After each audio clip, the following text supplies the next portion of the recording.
warahmatullahi wabarakatuh. Perkenalkan, nama saya M. Rizky Prawira. Saya Muhammad Hafiz Arya Yuda. Di sini kami akan menjelaskan materi tentang bab 3, yaitu yang berjudul menghindari perkelahian antar pelajar, minuman keras, dan narkoba.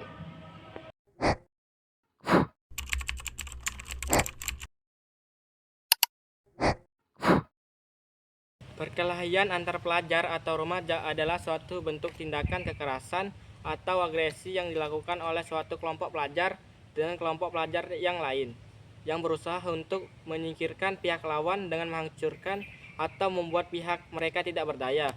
Sementara makna dari tawuran pelajar adalah perkelahian yang melibatkan banyak pelajar atau perkelahian yang dilakukan oleh sekelompok orang, yang mana perkelahian tersebut dilakukan oleh orang yang sedang berstatus sebagai pelajar. Secara psikologis, perkelahian yang melibatkan pelajar usia remaja digolongkan sebagai salah satu bentuk kenakalan remaja. Kenakalan remaja termasuk perkelahian pelajar. Dapat dibagi menjadi dua jenis, yaitu 1. Delikuensi situasional, yakni perkelahian terjadi karena adanya situasi yang mengharuskan mereka untuk berkelahi. Keharusan itu biasanya dipicu oleh adanya kebutuhan untuk memecahkan masalah secara tepat. 2. Delikuensi sistematik, yakni para pelajar yang terlibat dalam perkelahian itu berada di dalam suatu organisasi tertentu atau geng yang memiliki aturan dan kebiasaan tertentu yang harus diikuti oleh anggotanya, termasuk berkelahi, melukai, mencuri, dan tindak pidana yang lain. Faktor penting adanya perkelahian pelajar adalah jika kita sepakat bahwa perkelahian pelajar menjadi bagian dari kenakalan remaja, termasuk kelainan perilaku remaja pada umumnya, maka banyak faktor penting adanya perkelahian pelajar. Antara lainnya, yang pertama adalah rational cause, yaitu adanya perkelahian pelajar disebabkan faktor individu, motivasi, pilihan, dan kemauannya sendiri. Di Indonesia, banyak yang menyetujui pendapat ini. Misalnya, anak nakal ditaruh di pesantren agar imannya mantap sehingga tidak nakal lagi. Dan yang kedua adalah social disorganization, yaitu adanya perkelahian pelajar disebabkan faktor lingkungan, berkurangnya atau hilangnya peranata budaya yang selama ini menopang harmoni sosial. Misalnya, orang tua yang semakin sibuk melupakan pendidikan anak-anaknya, atau guru yang terlalu banyak memberikan PR dan abai dengan bimbingan dan arahannya. Yang ketiga adalah strain, yaitu adanya perkelahian pelajar disebabkan faktor tekanan yang besar dari masyarakat. Misalnya kemiskinan di satu sisi, sementara di pihak lain orang kaya yang sering mempertontonkan kekayaannya. 4. Differential association, yaitu adanya perkelahian pelajar disebabkan faktor salah pergaulan. Pelajar yang terbiasa bergaul dengan pelajar yang tukang tawuran, anak yang malas belajar, suka mencuri, bolos belajar, maka semua itu menjadi perekat bagi pelajar yang awalnya baik-baik saja. Pun penanganan terhadap pelajar yang menyimpang, yaitu yang pertama adalah kepercayaan. Sang pelajar harus memiliki kepercayaan kepada pihak-pihak yang mau membantunya, seperti wali kelas, guru BK, guru agama, dan lainnya. Yang kedua adalah kemurnian hati. Dan yang ketiga adalah kemampuan mengerti dan menghayati atau empati perasaan pelajar atau remaja. Yang keempat adalah kejujuran.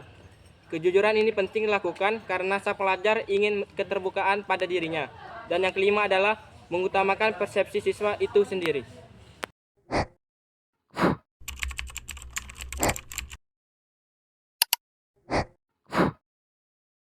Minuman keras.